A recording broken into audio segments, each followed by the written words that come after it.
Bonjour.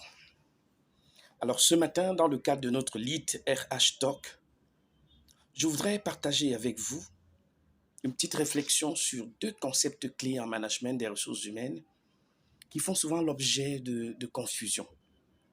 Il s'agit du concept d'insuffisance professionnelle et du concept d'inaptitude professionnelle. Alors ce sont deux concepts clés qui influencent souvent la prise des décisions dans le cadre de l'appréciation des compétences, la fameuse évaluation du personnel.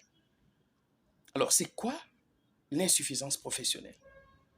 C'est une situation dans laquelle un salarié, il a les qualifications requises pour assumer un poste, il a également l'expérience nécessaire pour normalement produire les résultats attendus.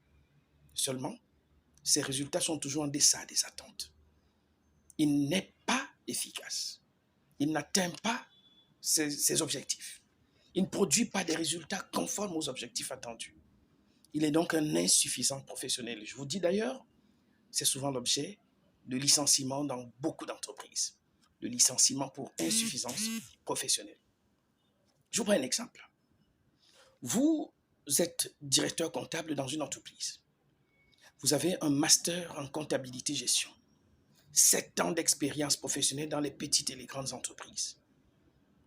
Seulement, vous ne réussissez pas à produire des résultats. Vous n'êtes pas capable de monter une DSF. L'entreprise se trouve toujours obligée d'aller à l'extérieur chercher l'expertise pour la consolidation des données comptables et fiscales. Pourtant, vous avez le profil requis. Vous êtes donc insuffisant sur le plan professionnel. Alors, c'est quoi l'inaptitude professionnelle? L'inaptitude professionnelle, c'est une situation dans laquelle le salarié n'a pas la qualification nécessaire, donc la formation nécessaire, et naturellement, il n'a pas aussi l'expérience nécessaire. Alors, il produit des résultats qui sont piètres et on dit qu'il est inapte professionnel. Je vous prends un exemple. Vous avez une licence de philosophie et on décide de faire de vous un directeur des ressources humaines dans une entreprise parce que vous avez des accointances familiales, on peut penser des amitiés, des relations avec les promoteurs de l'entreprise.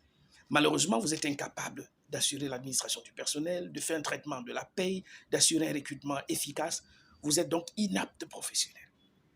Dans une prochaine vidéo, nous allons chercher à comprendre quelles sont les raisons qui peuvent expliquer l'insuffisance et l'inaptitude professionnelle. On cherchera à comprendre cela pour éclairer un tout petit peu les managers dans leur prise de décision. En attendant, je vous souhaite de passer une agréable journée. Très bonne semaine à tous.